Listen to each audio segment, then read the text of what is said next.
रोहित की दीदी समीक्षा की शादी अर्पित से हुई थी।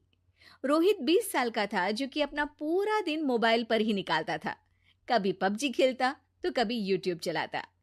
एक दिन अर्पित और समीक्षा समीक्षा के मम्मी पापा से मिलने आते हैं और देखते हैं कि रोहित मोबाइल से हटने को तैयार ही नहीं है।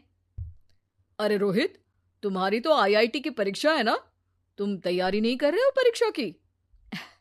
वो सब तो मोबाइल पर ही हो जाएगा। ये देखिए, ये है गूगल।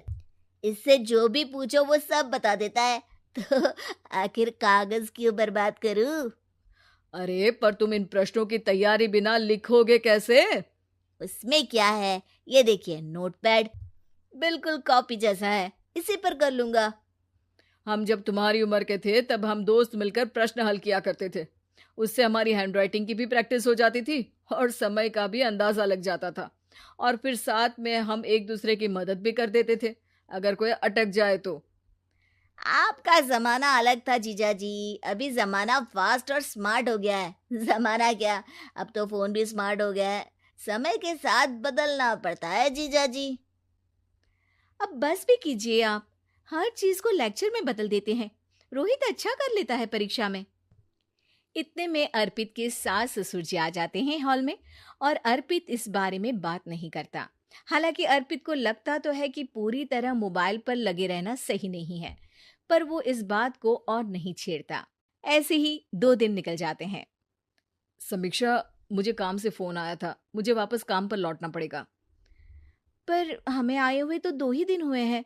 अभी चले गए तो माँ और पापा को अच्छा नहीं लगेगा ना। अच्छा ठीक है, तुम रुक जाओ, मैं काम खत्म करके फिर लौट आऊंगा। एक काम कीजिए ना, परसों रोहित भी परीक्षा के लिए निकलेगा, आप उसी के साथ निकल जाना। दोनों वैसे भी बात नहीं करते, साथ में जाएंगे तो हो सकता है आप लोग आपस में बातचीत भी करने लग जाओ। आह, ठीक है, मैं काम को 2 दिन टाल सकता हूँ। उसी रात जब सब खाना खाने बैठे थे, तो अर्पित अपने जाने की खबर बाकी लोगों को बताता है।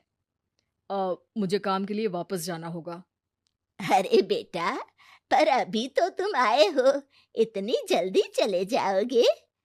नहीं माँ जी, समीक्षा यहीं रहेगी और मैं जल्दी काम खत्म करके वापस आ जाऊंगा। ठीक है, काम भी जरूरी है। वैसे कब निकलोगे बेटा? 2 दिन में।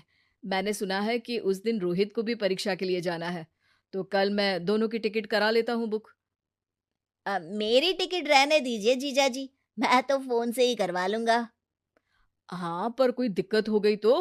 अरे कोई दिक्कत नहीं होती जीजा जी, फोन सब कर सकता है।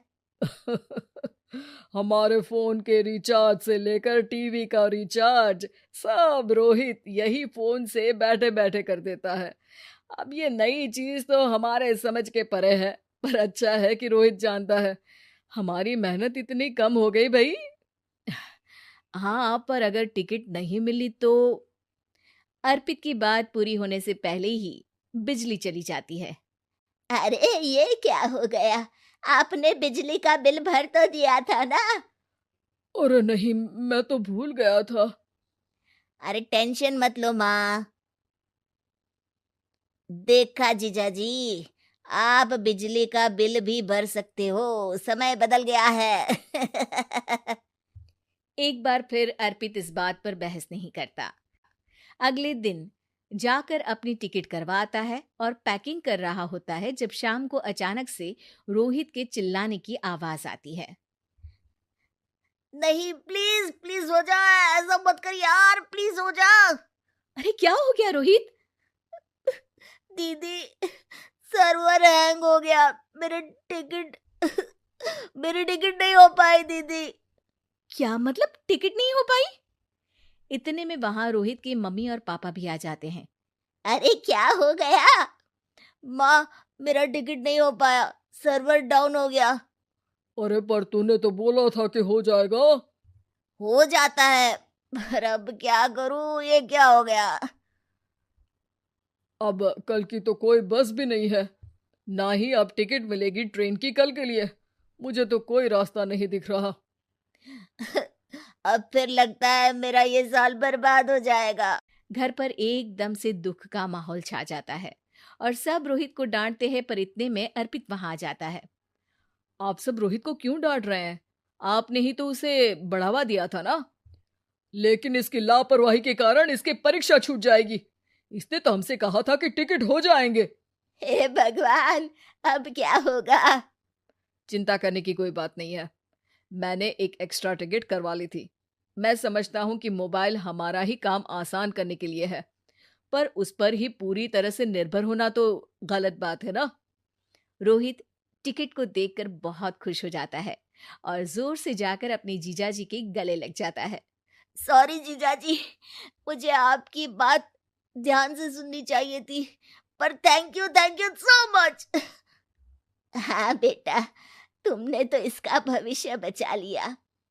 शिक्षा, दूसरों से मदद मांगना गलत नहीं, पर दूसरों पर निर्भर हो जाना गलत है।